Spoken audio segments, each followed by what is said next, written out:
Tonight's guest is Christine Carbo.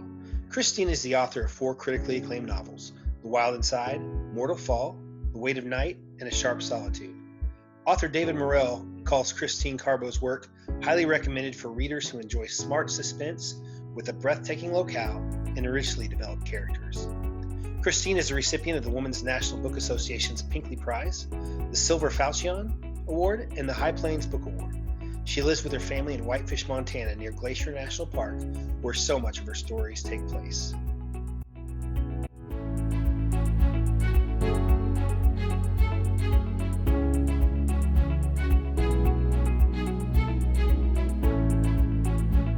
Okay, and tonight we welcome Christine Carbo. Christine, welcome to the show. Thank you. Hello. Hope you have something to drink here. You got to join us. Usually toast, and since I couldn't find a Montana beverage, I at least found one with a moose on it. So close enough.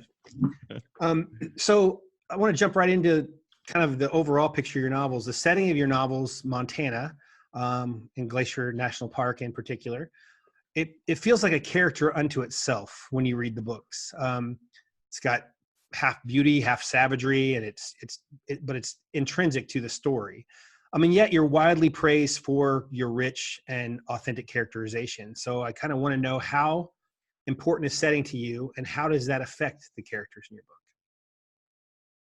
book? So thank you for the compliment about setting and it feeling like a character, because I feel that is something I like to strive for. I try to give my setting as much of a dynamic as possible so that it feels like you're really involved in the place that I live and write about. And it is a pretty conscious decision, really, to have setting be important. It doesn't just happen just vicariously.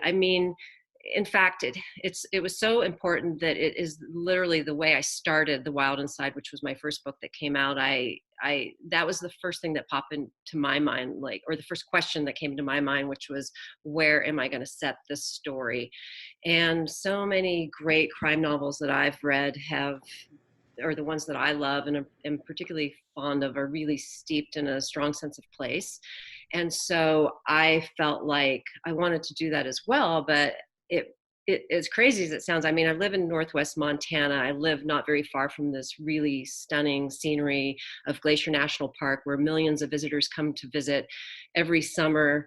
And it really didn't dawn on me that this would be a really cool place to set a book. In fact, I was like, well, I don't live in a fun, big city with tons of crime. And, I don't live in, this mysterious Dublin countryside, or the English countryside, or New Orleans, and where James Lee Burke writes, which is one of my favorite authors. And I was going through this in my mind, like, I just don't live anywhere cool enough. Who wants to read about Podunk, Kalispell, which is kind of the main hub of a town in the area that I live in.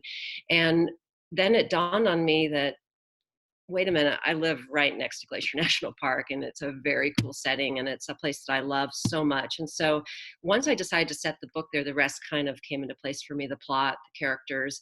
But that was my first decision, like, where am I going to set this book? And then from there, because I have a little bit of an ensemble series, which is where I pluck characters, like side characters, and kind of hopscotch them into the next book.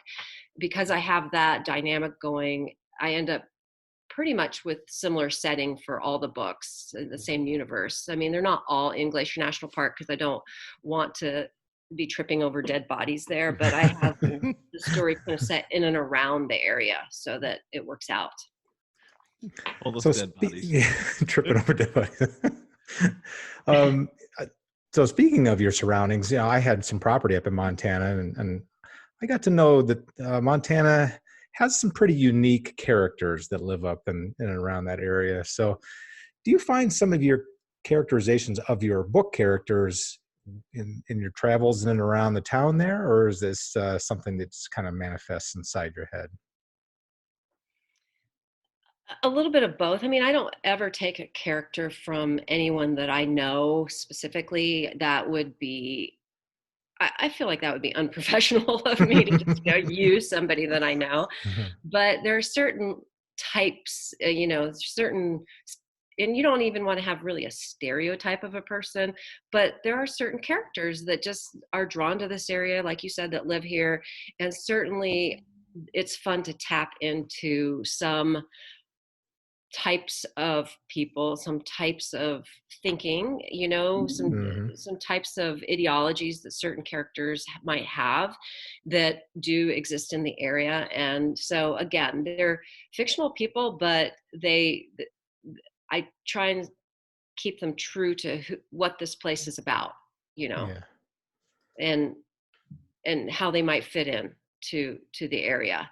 And some of them are more colorful than others, and and we just like any place, we get everything here. We have people with second, third, fourth, fifth homes. We have rich people, we have gated communities, we have but we also have, it's America. We have trailer parks, we have cabins out in the woods, we have people trying to live off the grid, we have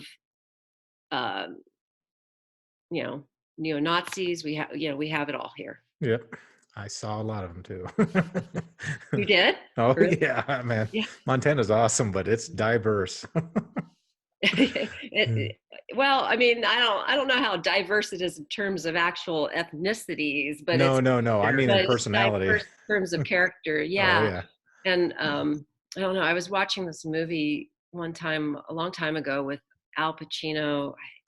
You guys might have seen it. It's like, it takes place in Alaska. It's a crime. Insomnia. Yes, Yeah. Insomnia. Oh, wow. And the gal that runs the hotel was saying, there's two kinds of people here in Alaska, those that were born here and those that are trying to run from something. And it's so true of Montana as well. Yeah. So staying on that subject and talking about where you live, Glacier National Park, you're not from there. Grew up in Florida, and you spent time as a flight attendant, and then also you traveled abroad in college in Norway. So how did those experiences, maybe both in traveling abroad with school and then also as a flight attendant, kind of how did those shape you, and have they made their way into your books, and in what way? So my second book is called The Weight of Night, and actually, because I kind of pluck characters and bring them forward, my main character in The Weight of Night, she's a female, her name is Gretchen, and she's actually a side character in both my first two books, The Wild Inside and Mortal Fall. And Gretchen is a Norwegian. She's from Norway. And so I had a lot of fun with trying to remember the town that I actually lived in when I was there. And it's been a long time since I was there, but she's from that town. And and thank goodness for Google. I could Google a lot of stuff about the town now and learn, bring up stuff, some of that I remember and some that I didn't even remember that was there, certain statues that were in the town or things that I wanted to talk about that were in her memory as a character. And so that was fun. And then in terms of my experience as a flight attendant, I mean, I think just any people watching that authors do is great it's just grist for the mill that, and I don't remember anything really specific about, any person in particular other than, years and years of observation and watching people watching and noticing, just tuning in, I think, to the way people live and speak and, dialogue with each other. And so I don't think there's anything, particular about being a flight attendant that helped me other than just getting to know more characters and more people. You can see a lot of different faces, a lot of different places. Yeah. And that stays with you. So, yeah. And I did. I visited a lot of different places doing that. But, like I said, I'm writing mostly here in Montana, but my characters come from other places. And so it's nice to be able to describe where they're from. And sometimes I've been there and sometimes I haven't, but most of the time I have. Very cool. So Christine, taking a step back, your first published novel, The Wild Inside, it racked up several awards and nominations along with uniformly outstanding reviews. And Publishers Weekly, in fact, called it an evocative debut. Thank you. Did you find you had any trouble finding an agent and then selling that book? So, I went about it the good old fashioned way, the traditional way. I wrote the book, and then um, well, let me backtrack a little bit. I wrote two non-genre, so not crime fiction novels, two non-genre novels when I was much younger, in my 20s. And I thought that I might try and get an agent or do something with those books. However, this was back in the days of snail mail, and you'd get your SASE, your self-addressed stamp envelope that you would put into another envelope and send your part of your manuscript to New York and hope for the best. And you'd go out to your mailbox. It was a really painful process. You'd go out to your mailbox and it would be like, when am I going to get a letter back? When am I going to get a letter back responding to my query letter? And you didn't even really send your writing. You just sent the query letter, Right. So it was like, do you like my idea? And sometimes you could get away with, 10 or 15 pages if you could find in that big, thick publisher's marketplace book that they were willing to accept the first chapter or something like that. Mm-hmm. And so I would send it out to them. And then, and I didn't do it I maybe sent like 5 or 6, but I would go out to the mailbox and I would look for these letters back, and nothing would be there. Finally, I'd go and there'd be this envelope with my own handwriting, from my self-addressed envelope. And you'd open it up and it would be like, yeah, no, thank you. It'd be like, oh, Crush your dream.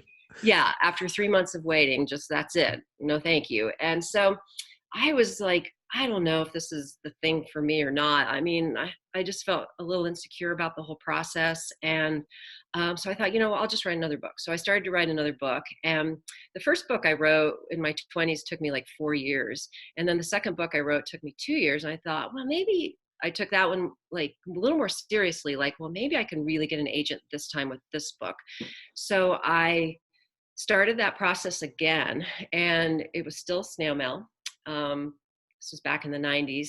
And I just was like, okay, I don't know about this, but I'm going to give it a little bit more of a try. So I think maybe I sent like maybe 7 or 8 out this time instead of 5 or 6. Uh-huh. And then, waited painfully for those same replies. And while I was waiting for those replies, it sounds so funny, but my first marriage completely fell apart, and some bad things happened, and I ended up going through divorce and having a little boy that I needed to take care of. And I just kind of went into survival mode and said, this is not for me, this writing thing. So I actually took about 10 years off from writing, and just thought, I just need to focus on being a mom and making money, because writing doesn't really, that's a gamble. And so I put that all aside for over a decade.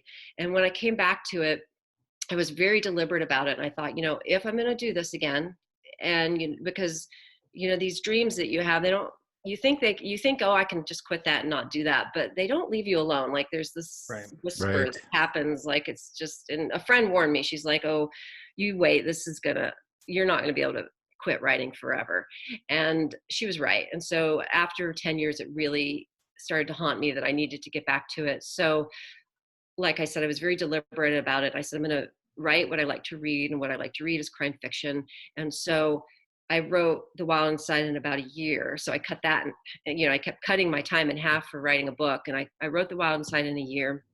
And by now everything's completely different. So email, and I could go on querytracker.com, and I could find agents, and everything was so much easier, but it was still, the good old fashioned way for me. I didn't know anybody.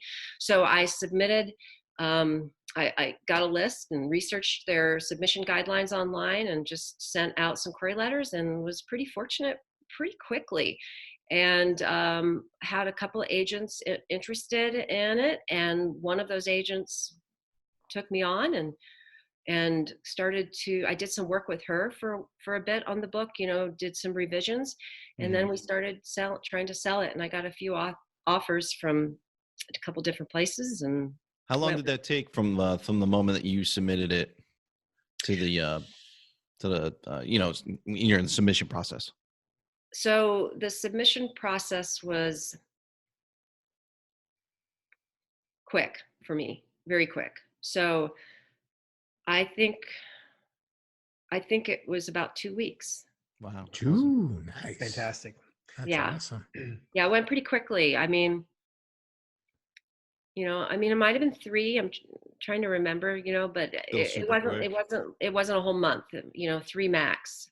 Mhm. So, Yeah, that's but awesome. like I said, when I got my agent, we worked on it a bit. So it wasn't like I got an agent and then 3 weeks Yeah. later it wasn't like that. I mean, I had my book with my agent for a while. We went back and forth on things for a bit, Yeah. Yeah, sure. for a number of months actually. So Know that feeling. Yep. Chris is going through that now.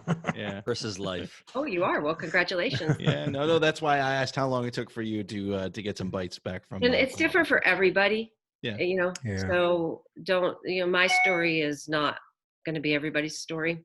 No, I know. Yeah. The For way sure. that happens. It's a very, it's a very varied process. Everything's so fickle. So, as Chris mentioned, though, you came out of the gates really strong with The Wild Inside, which is right here. Love the cover, by the way. And you, Thank you. But my introduction to you was actually from this book, your 4th novel, Sharp Solitude, which I loved. I was immediately hooked on the story and setting, and I was really drawn in by the alternating perspectives of Allie and Reeve, excuse me. I think I may have messaged you this after I read the book, but had you removed the names and just left the dialogue, I could have easily distinguished who was talking even without the details of the story, because you had created 2 very distinct voices.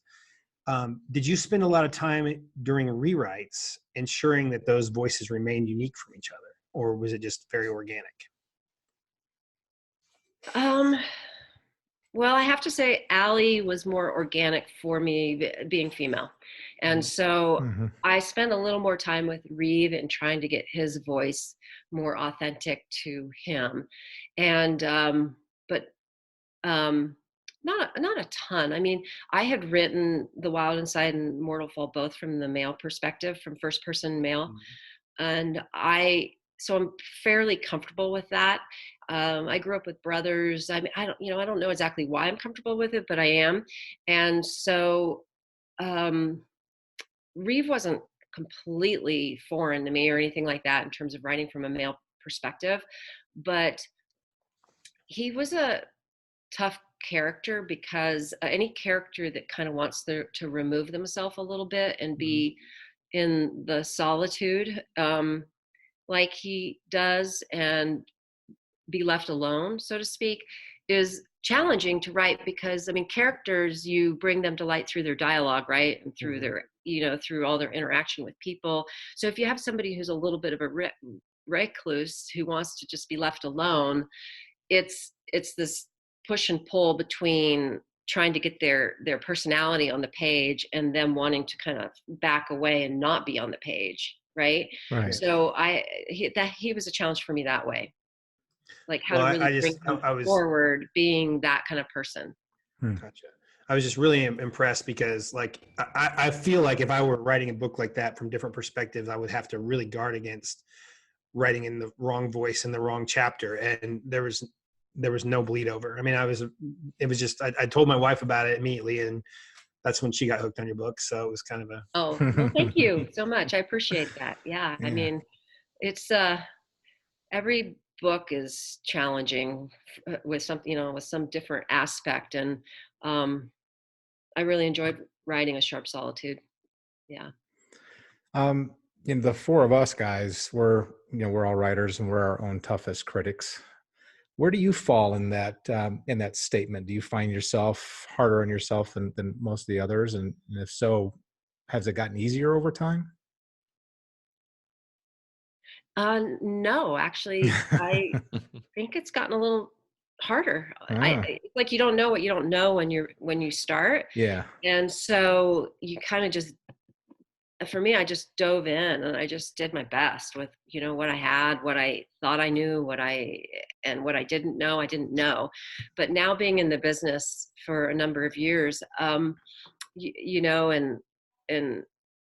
being around other critics and being critiqued by reviewers, and it does kind of layer on you know, Yeah, I know exactly what you're saying. it layers on you a little bit, and it's you try and ignore it and be a professional about it, and not, you know, let any of it affect your writing in a negative way. And then you try and take what's good about it and apply it to your writing to make it better, and to Okay. make you stronger also as an author, as your own character, you know, your own strength of character, Right. to be in this pretty terrifying world sometimes, or, you know, at least a vulnerable world, you know, to put your work Absolutely. out there like that, you guys know.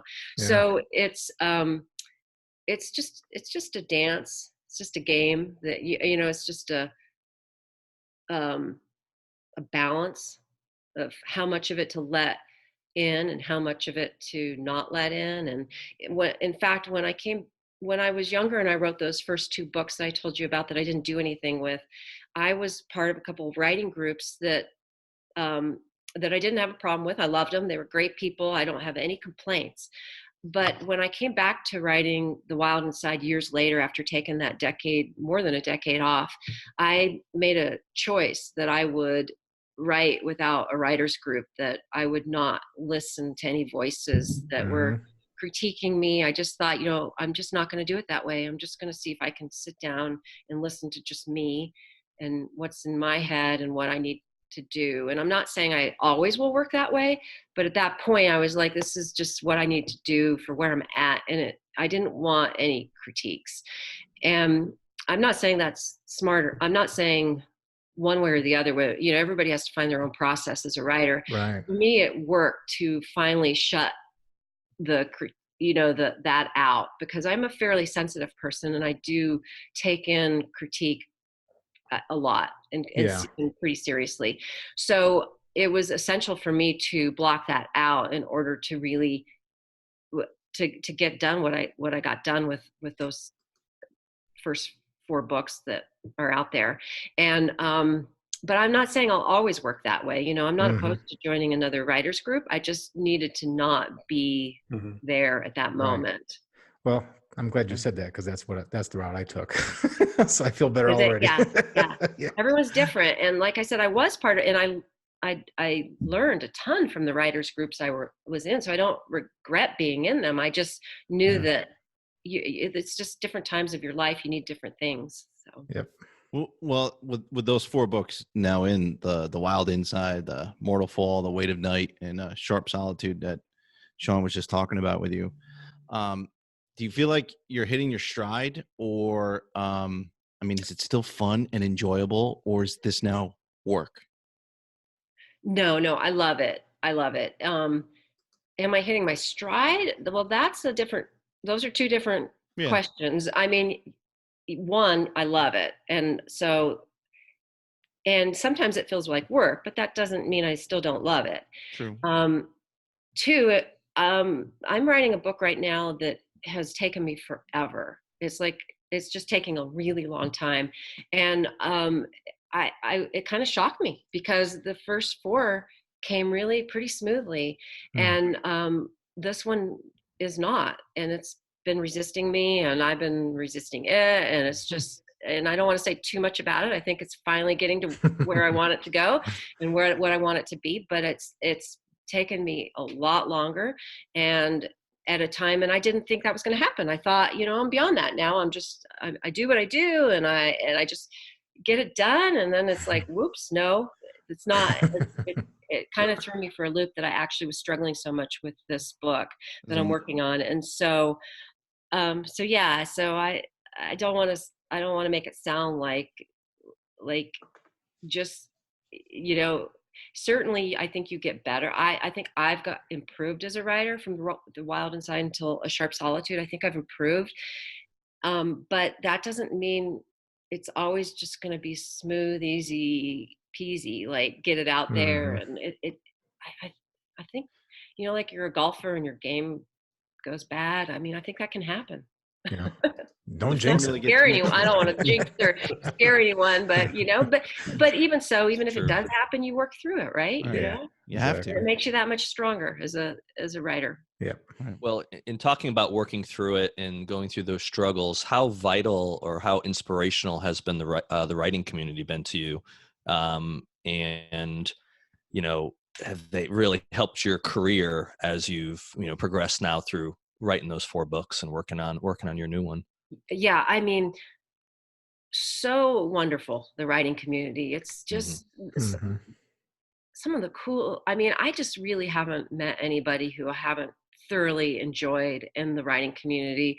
I just can't say, I mean, speak highly enough of the people Yeah. of as writers in the crime fiction community. I mean, you guys know, I mean, you just meet so many phenomenal people and they're so supportive and everyone's a cheerleader for everybody else. And I don't really feel like there's much backstabbing or any of that stuff. I haven't observed that or felt that, or so hugely inspirational. Great question. Yeah. I mean, just hugely But inspirational. Yeah.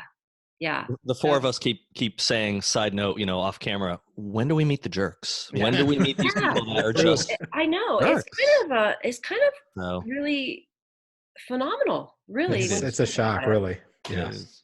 It's Yeah, kind 'cause of, most we've been in awe of it a little Yeah. bit. I mean, just, Yeah. and of course, once you meet somebody that you like and you're already a fan of their books, then you become like this mega fan of their books. And then you want Yeah. to do everything you can to make sure everybody's read their books. And Right. Yeah. Right. it for really sure. is a rising tide floats all boats situation. Yeah, I mean, it's Absolutely. the people have been so supportive, and it's just been huge to me. And guys like you, I mean, even asking me to do this, I mean, Yeah. thank you, thank you, thank you. It's just all you just. That's the way the whole experience has been. It's just been one big. You just after a while you feel silly for saying thank you so much, and Yeah. you're feeling so Oh, I know. grateful But all you're the so time, grateful, all the right? support. Yeah. Absolutely. Well, Well, I now you think- know the 4 of us, you might change your mind, but yeah. No. Once in a while, I'll get like the email that says you did this wrong or you got this Yeah. wrong, and even that I have to kind of appreciate in the end. Like, okay, yeah, you're right. That was a mistake. I need to fix that. So, I think but as a writer, you found your tribe, and then to be able to interact with them and build those relationships, you realize how cool is that you have so much in common with someone that from Montana or wherever people might be that you might not necessarily interact with. precisely, yeah, Yeah. Yeah, absolutely. Is there a person in particular that you feel is responsible for giving you this career or for you becoming an author, maybe back in school or something? But is there one particular person that's really helped you or is a catalyst for you? um, yeah. So this is a strange catalyst, but my third grade teacher called my parents in and wanted to hold me back because they said I couldn't read, or she said. Her name was Mrs. Cersei, and she was my third grade teacher at Glen Springs Elementary in Gainesville, Florida. And she brought my parents in and said, "We would like to hold your daughter back because she can't read." And my dad said, "Well, I think she's just shy, and I actually think she can read. I think she's just shy." And so they didn't hold me back, but it was just back when I went to elementary school, it was that kind of really harsh teaching environment where teaching was like, stand up and read this paragraph, or stand up and read this page, or you, what's 5 times 7? You, what's 9 times 8? And you'd have to like stand up in class and recite this stuff really quickly and be good at it. And that's not the kind of learner I was at all. And in fact, I would just kind of freeze like a deer in the headlights, like 9 times 7? I don't know. Brain just turned off. I mean, I don't even know if I could answer that now. No, I'm kidding. But I would just freeze, when I was put on the spot. And so the same thing would happen with my reading. And some of that was shyness and just kind of stage fright, but some of it was that I did struggle a little bit with reading when I was a youngster. So I wasn't that typical writer author who says, "Oh yeah, I was reading Agatha Christie in kindergarten, and I was, reading by the 3rd grade, and I was writing my first screenplay in 1st grade." I mean, because you hear that a lot. It's not actually unusual to hear that from a writer. Yeah, well, I was writing my first, novel in 4th grade, and that was not me at all. In fact, I was just struggling to read. And so I had this kind of approach avoidance thing with books going on for a long time, because when you're told you can't do something, even if you can, it's like this little voice in your head. And I struggled with that. Honestly, through even I have a master's in English and in linguistics. And even when I was getting my master's degree, I remember feeling like, oh, I can't read. Like I'd be reading because, we had tons and tons and tons of reading to do.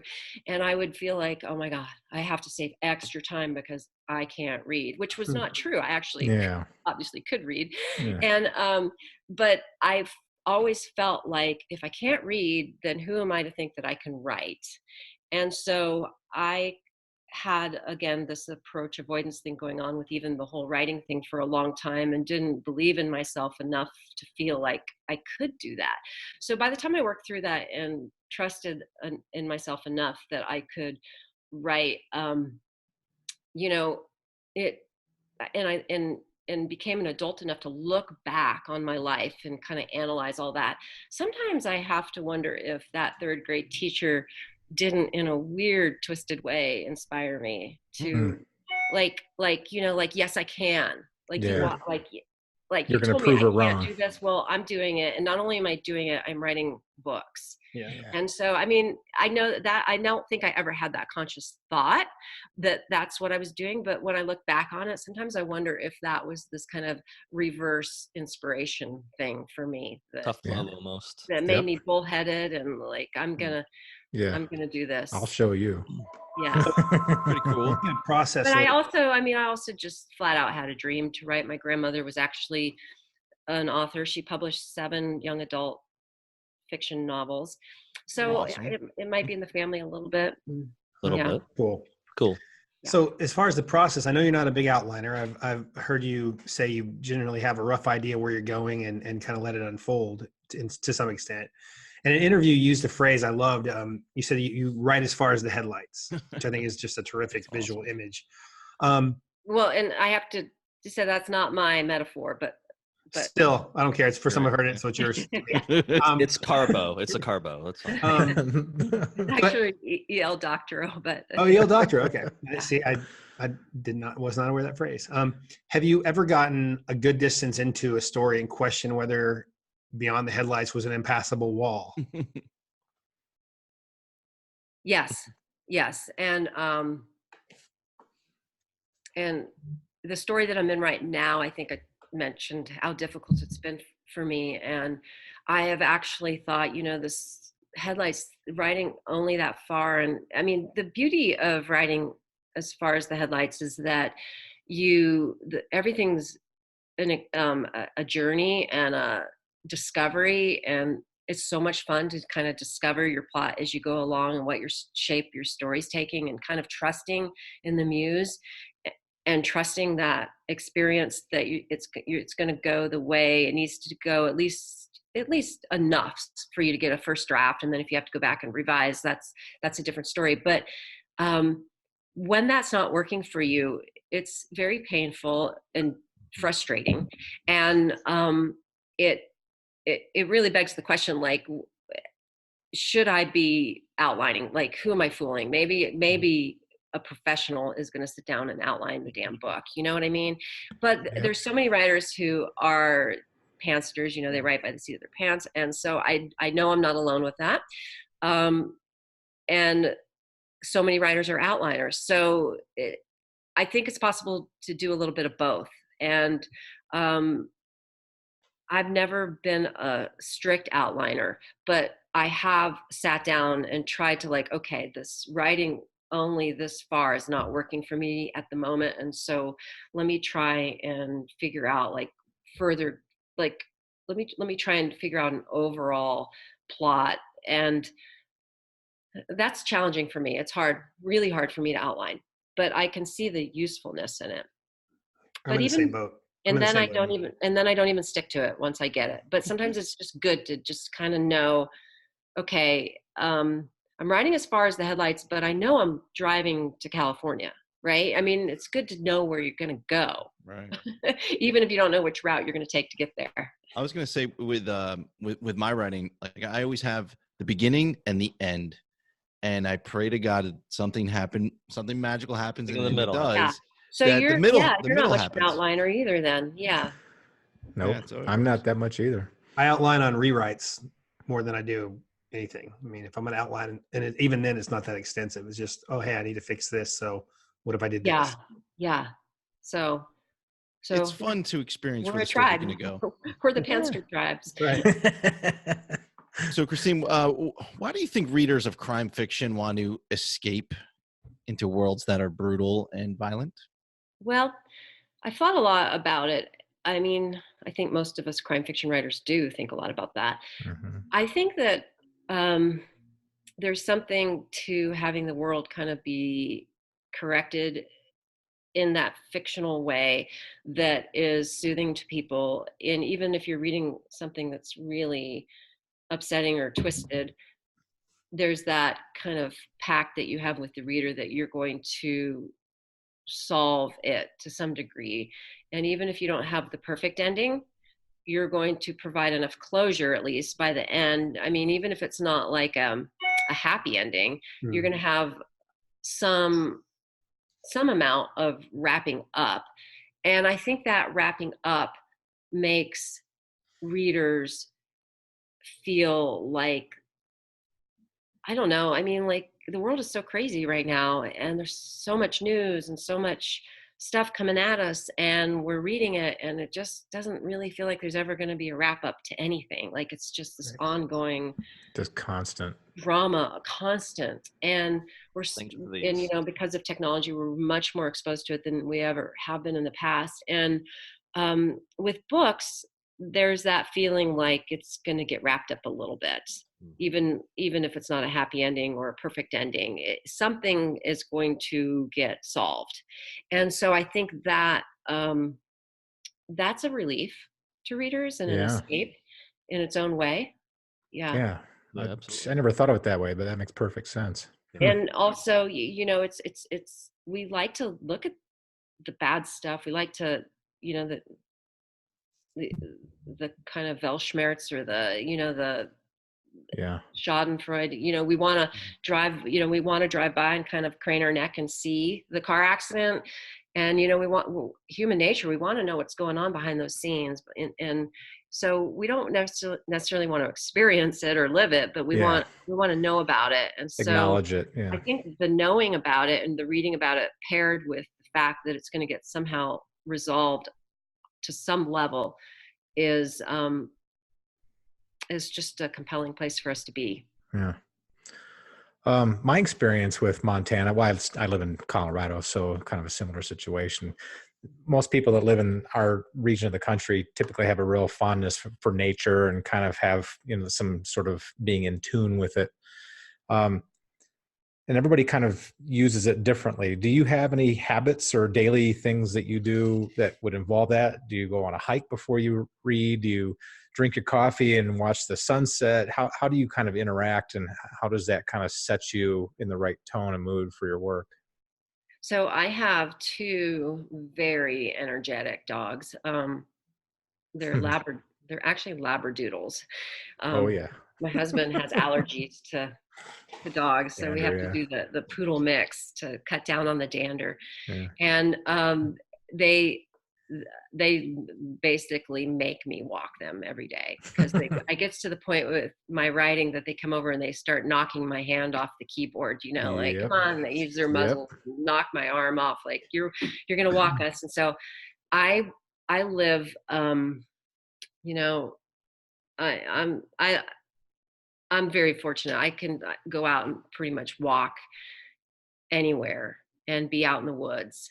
And so I do that daily. And it's therapeutic. I love it. My dogs love it. I often see wildlife when I'm out there. I often see wildlife around my home. Elk, bear, deer. I don't see mountain lions, but they don't like to be seen. But I probably would if I had a wildlife camera out there. Yeah. And judging by how many deer carcasses. My dogs are always bringing back Really? hoofs and legs, and it's like there's Really? a lot of dead stuff Oh yeah, around. it's Some of them I think are hit by cars, and then they, I mean, Look what I found. yeah. Hey mom, look some at of them are this. hit by cars and they go out into the woods and die, and then others I know are mountain lion kill. Yeah. So.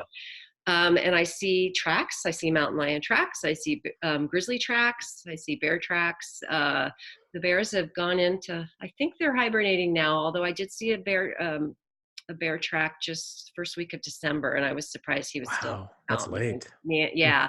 And so I don't know. It's just my universe here, and it's very therapeutic. And the great thing about it is I usually solve plot problems when I'm walking. Mm-hmm. Mm-hmm. Yep, I've done that too. So speaking of the outdoors and the exercise and walking the dogs, you also owned your own Pilates studio. What? I did, yeah. Did that factor into Cool. your writing, or has that made its way into your writing, or affected your writing in any way? Just So there's nothing plot wise about that that's made its way into my writing, but I do feel like Pilates has given me a strength that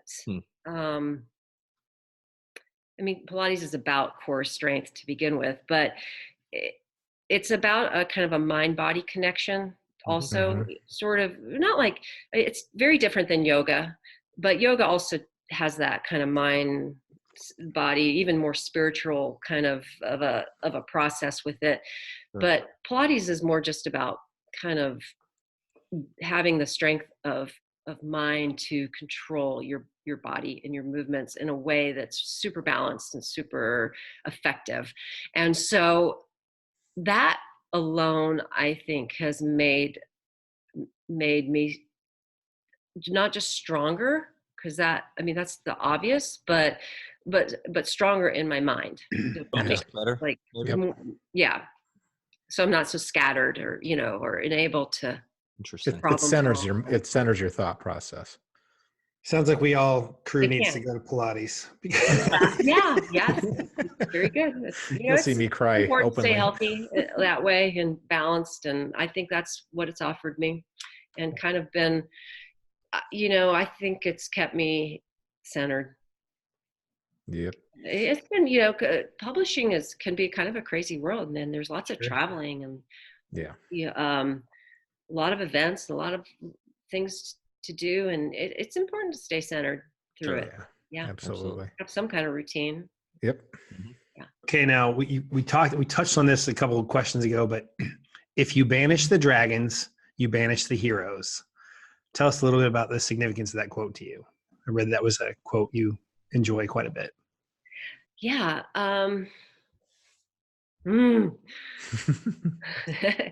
That was a long time ago that I said that, but I did. I mean, it wasn't my quote, obviously. I feel like, okay, so that quote is from, and I want to get it right. It's Andrew Sullivan or Solomon. But anyway, I feel like if you're one of those people who doesn't allow yourself to kind of feel the emotion or the pain, or is constantly just trying to ignore that, kind of being a hamster on a treadmill where you're keeping yourself going, and you don't allow yourself to kind of dive deep into emotion for, or just the things that make us human, then you banish all the good stuff that's going to kind of fuel your stories and your writing and your hero's journey, and the what the character needs to do. And even not with just writing, just yourself, like if you don't allow yourself to confront those dragons, then you don't rise as the hero in your own story. Yeah. And so I mean, even that third grade thing, I mean, it's such a silly little thing, but it's like my third grade teacher told me I couldn't do this and I'm doing it. But, it's like that was one of my dragons. I was told I couldn't do something as basic as read. I was told I couldn't read. I mean, reading is everything. And reading is everything to being smart, to being educated, so to be told that I couldn't do that, that's like a dragon. Like I had to confront that dragon, but I couldn't just banish it and pretend it didn't exist. I had to deal with it. Yeah, absolutely. Yeah. Well, congratulations. You have actually survived the main portion of the show. However, I survived the dragon. Finish the dragon. However, yes, you survived the dragon. However, this portion of the show, our lightning round, as I like to tell people, we grew up with our moms, and you're a mom, so you probably said this to your kids, say, think before you speak. Well, this is the portion of the interview where we like you to speak before you think. Mhm. So we're going to ask you 5 random questions each. Okay, wow. I told you that I don't do well with stage Oh. fright. Well, Okay, here we isn't go. that kind of, This is your there dragon. will be no multiplication tables, I don't think. No pressure. Wait. Okay. But No. these are just more nonsensical, generally speaking. 8 times 10 is what again? I get this. And No, we're not going to do that. And your first question, it's going to be a little bit more, it's going to sound a little bit morbid just because we all love our dogs.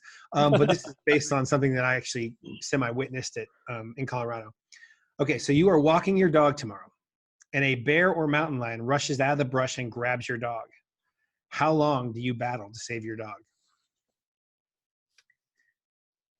How long? Well, okay. I'm not going to think much, but I do carry bear spray when I walk because Oh, good. I live around bears and I Yeah. feel like it's responsible. So if that bear spray works, I'm hoping that's within seconds. If that bear spray does not work, I'm hoping my dog's going to protect me. Right. Got it. So at one time, and I don't know what your fan level is right now, but I'm a huge fan, lifelong fan. What Jimmy Buffett song would you most want to live out? Oh my gosh. Live out. Or meet the characters from? I'll give you some latitude. Okay. All right. Well, one of my favorite Jimmy Buffett songs is, well, 2 of them is A1A. So right there, just the kind of characters you meet on A1A. Mhm. And then, well, the other one is, what's it called? Huh. Okay. See, It's all right. I told you. Please. Slay But the it's been so dragon. long since I've actually listened to it, but I know it's from the Living and Dying in Hurricane season. That one. Trying to Reason with Hurricane Season? Thank you. Trying to Reason There you with go. Hurricane Season. Yes. That's a great song. That's a Yeah, fantastic. that's one of my favorites. Awesome. And Okay. so, like, you know what? Again, and the reason that's one of my favorites is because I feel like the storm is coming. I can I can visually see that over the ocean and what that character must be like. It's that dragon thing again. Like there's Mhm. trouble there, and that character is going to confront that and not banish the dragon. So, This is a complete aside from the lightning round, but if I could do anything about adaptation, one of the things I would love to do is do a series that each episode was a Jimmy Buffett song told in dramatic fashion, because there's so many rich stories. And I know he's done his he's own such a books, but storyteller. Yeah. he is Yeah. tremendous. Okay, question number 3. A grizzly fights a gorilla. Who wins? Oh, wow. Yeah. I'm going to say Grizzly. I'm going to say Okay. grizzly, too. They're just so damn big. Big one. Do you All agree right. with me, or do you think it's? I do. My son Noah thinks gorilla. He's a gorilla aficionado. So we argue about this more often than a family should argue about such a question. Gorilla. Which is to say, That's a anytime at great all. question. Yeah. Christine, the man that asked you that question wrestled a bear one time, so he's our subject It is matter true. expert on this. It was Okay. small Well, black how bear. did that go? I mean, you're like, not well. Lost. Not well. It was a small 375 pound semi-trained black bear who wasn't even angry. And I was in the best shape of my life, and it was embarrassingly one-sided. And so every time I see a movie and somebody fights a grizzly, I'm like, yeah, that's. So you just surprised it, or what happened? No, it was it was at a boat sport and travel show. All right. It was actually, I volunteered for this gig. Willingly. I was also 24. It was at a boat sport and travel show, and if you pinned the bear, you got like $5,000 or something. And I watched a few people attempt it first and thought I found a secret, which I did, but it didn't matter. Oh. It's like trying to like wrestle an alligator or something. I mean, yeah. No, well, that I wouldn't do, but of course I should probably at this point in my life wouldn't wrestle a bear either. All right, question number 4. What literary character do you most admire? Well, I don't know why Scout comes up from To Kill a Mockingbird. Just like you said, don't think, just have whatever comes to mind. And I'm not sure if that's actually like who I would pick if I had to really, really think through all the literary characters. But that's what popped into my mind first. Well, that's high on my list. I love Scout. Yeah. And your last question from me is, you're walking with Eric Bishop, our own Eric Bishop. A bear or mountain lion rushes out of the brush. Do you attend his memorial service? He needs at least one person there. He needs one person. Of course. There you go, Eric. She's at your memorial. If she was walking with me and watched me die, she could at least say goodbye to me. Yeah, you would think at least. You'll have one person there. I'll have one. So. All right, Eric, you're up. Revenge time. I believe I am up now. Mine won't be so silly, but actually it probably will be. Yeah. If you left Montana, you would live where? Canada? New Jersey? What? No. No one goes to New Jersey. They leave New Jersey. The rats are this big. Maybe like if I had the resources, maybe like Vancouver, Canada. Ooh, like, beautiful. Yeah. And the mountains are still there, but you have the ocean as well. And yep. Big city. Nice choice. Yeah, I lived in Seattle, so I used to love going up to Vancouver. So beautiful area. So you're stranded in the Montana wilderness, and you can only have one item that is not bear spray with you. What is the one item you're going to want to have with you if you're stranded in the wilderness? Oh, one of those little space blanket things. There you go. Hypothermia. Smart. Yeah. Smart. Or a satellite phone. Yeah, I was going to say Yeah, you want your phone. I mean, at least somebody might be able to track you that way. Maybe a sat phone or something. Yeah. You'd love to sit down and have a drink with whom? Anyone. You get your choice. Who would you like to sit down and have a drink with? It's true. These guys. Yeah. Okay, out of the 4 of you? No. Oh, no. Not out of the 4 of us. Do not pick any of us. Set your sights higher. We're famous people. Anyone to sit down and have a drink with. Who pops up? Well, Jimmy Buffett popped up right away, but only There you because go. we were Yeah. just talking about him. But It's okay. you know, There's no wrong answer. think, I would really like to just like sit down and talk to somebody like Kate Blanchett. I don't know why. Like have a beer with There you go. Interesting person. really established, strong female. Right. Yeah. Very cool. Interesting choice. So, no multiplication, but this one is a question. Plus, I'd see if she had any way to get my books made into movies. There you go. There you go. There's an Or alternative. maybe she wouldn't be the right one. Maybe There's always an angle. maybe I should have a beer with with Gilbert. some other big producer out of Hollywood. But So I I'll don't know. lie to you, so don't do that. I've been there. Yeah. Montana was the what number state to join the Union? What number was Montana to join? Oh my gosh! See, you said there was not going to be any multiplication. Yeah, you claim no numbers. Sort of like that. I just She's not attending your Are you funeral. going to tell me now. the answer? I will. I'll tell you. It Okay, happened yes. November 8th, 1889 is when it happened. So Okay. it was a few years back, but I will absolutely tell you the answer. Okay. How about the 38th? Close. You're really Ooh, close. close. Very close. 41. So Very I nice. think That you is got so closer weird than because most that people. was what my first Ooh. guess was. Was it? But, and I don't know. It was, Isn't that but weird? the 41 came into my mind, and then I thought, and then you told me the date, and so then I revised it in my You head. messed her up, But Eric. I really did She have it had it. correct the first time, Go but with your that gut. was Dang. just blind luck because I Ooh, actually don't know nice. that. Or maybe I did know it at one point, and Yeah, probably. My brain fed it up Yeah. to me. I wondered if maybe you'd know it. That's okay though.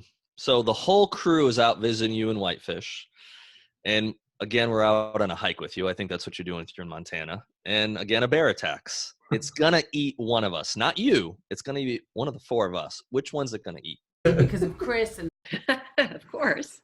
Who? Chris. Me? Chris? He's from New Jersey. Of course they're going to go after the city guy. There you go. I'm getting eaten.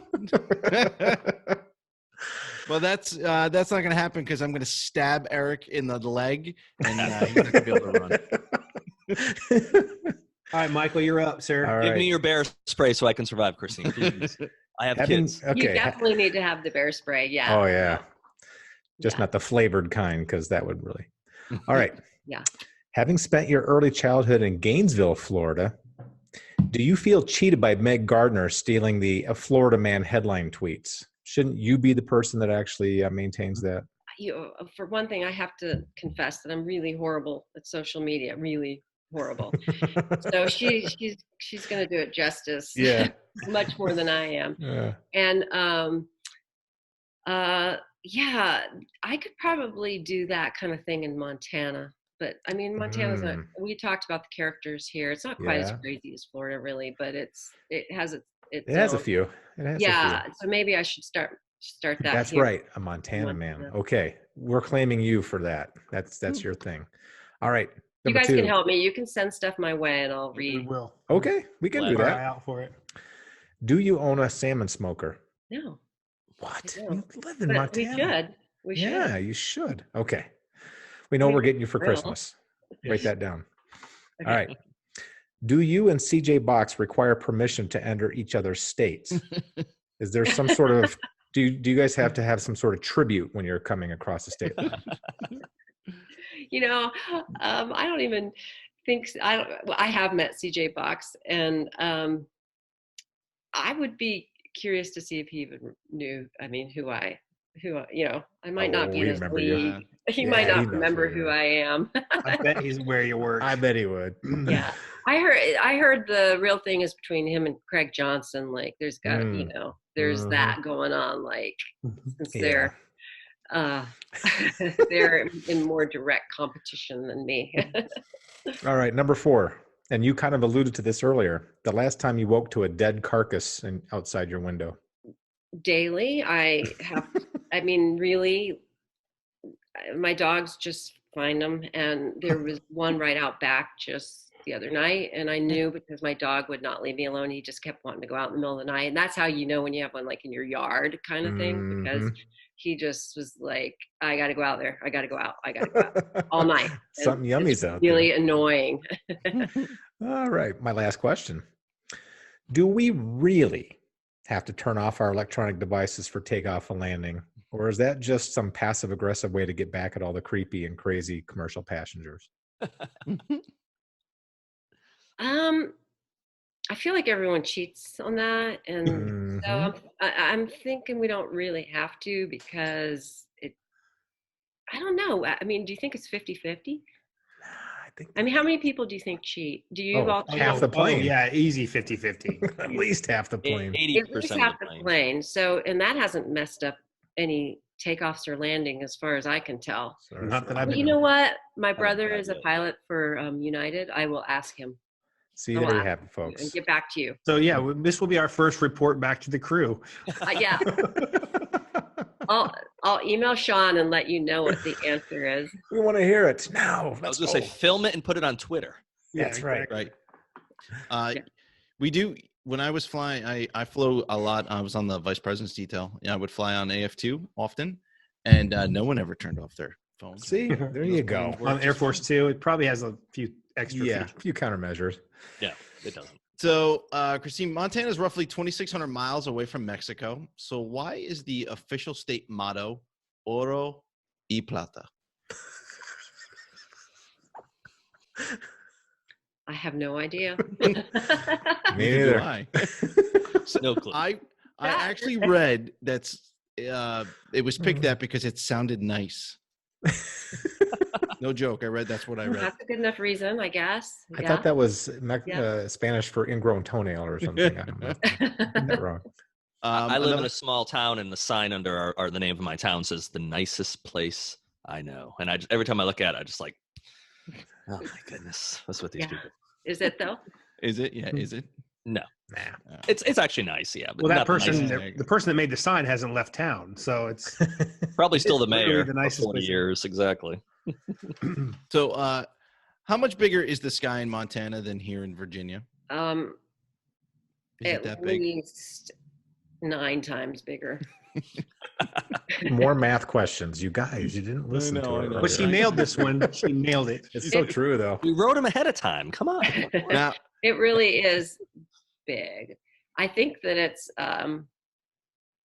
lack of pollution, maybe. We just- Artificial light, yeah. Just Yeah. like Jersey, Chris. I live in well, I don't live in Jersey now, but I live in the swamp. So, yeah.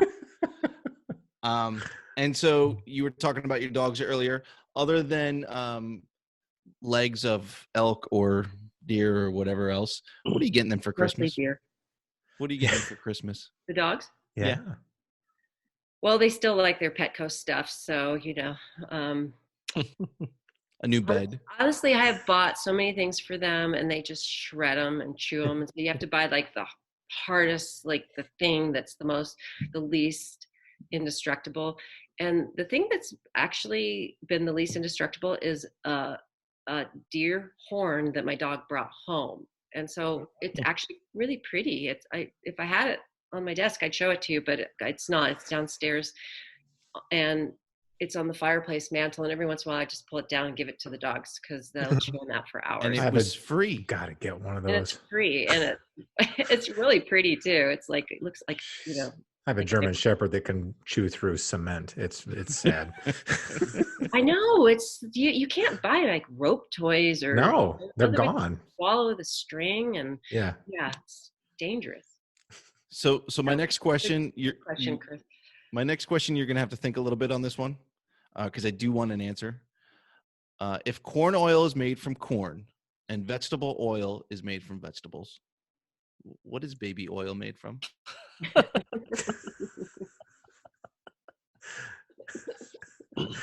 Better not be Baby Yoda. Answer that. We apologize in You don't advance have for to him. answer. Not at all. Not at all. Look at him. But I have another. My last question. What is and before baby you- powder made of then? That's Right. That's Oh, even God, more even terrifying. worse. I know, it's even worse. My last question, just as silly. Like like that. Oh gosh, that Pink Floyd video from years ago with the Oh goodness. we Oh. don't need no education and like the kids are being made into sausage. Sausage. Oh yeah. Yeah, Yeah. that's like what goes through my mind when you I saw that in college, and that was a about bad baby time to do oil. that. Way to go, Chris. You've given a guest nightmares. I know. Great. That's awesome. I'm so happy. Let the bear eat him when it comes out of the woods. See, I'm that's still- why. She picked Eric, them. I'm still stabbing your leg. Don't worry about it. And so, why do we say something's out of whack? And because it just doesn't make sense. Like, what is a whack? Hmm. You have the background to answer that question. Well, Chris is out of whack. You can answer that Completely. Makes it easier. yeah, Listen, I use that all the time. out of whack. Well, I don't. Okay, let's just think through it. I mean, like when you whack a ball, like Mhm. I mean, Mhm. let's say you're gonna hit a ball, whether it's with a club or a bat or whatever, and you can't like get a good hit, it would be out of whack. There you go. It would be out. It wouldn't be a good hit, right? That's Wikipedia right there. Wikipedia. Very, very well done. Mike. Wikipedia. That is it. Wow. Oh. You survived. You survived. Tough questions, man. Yeah, you probably didn't wake up thinking that this was going to be part of it. No. In fact, I have to give credit to you guys. I've never ever been asked these kinds of questions It's got to be original content here. We're going to for say an thank interview. you So I'm and actually welcome. quite thrilled that I'm being asked different things, even though That's- I'm struggling to get the right answers. That's what we guarantee, is that you will be asked something that you aren't asked at your typical interview, whether that's a good thing or a bad thing. That's right. That's right. But we want to toast you for coming on the show today. We're really excited. By the way, have you released the title of your book 5 yet, or is that still under wraps? I have not. Nope. Okay. But I promise to let you know as soon as I have that. Well, and then she's going to release a bear on you. Your titles are outstanding. And for the readers at home, if you have not picked up either of these 2 books or the 2 in between them, get out there and buy them. They're available, and they're unlike other books out there. They're unique. The voice is unique. The setting is amazing, and you'll love them. So buy her books. Thanks for another thank you for being on the show, and we'll see you guys next time. Okay. Thanks so much. Thank you guys so much. I really appreciate it. You betcha.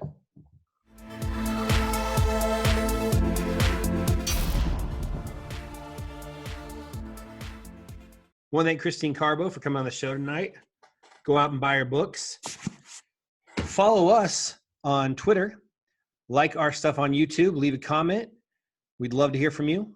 And become a subscriber. There are benefits that we have not decided, but you will benefit from becoming a subscriber. We'll see you next time on the Crew Reviews. Cheers. Woo! That is talent right there. I don't give a shit. And cut.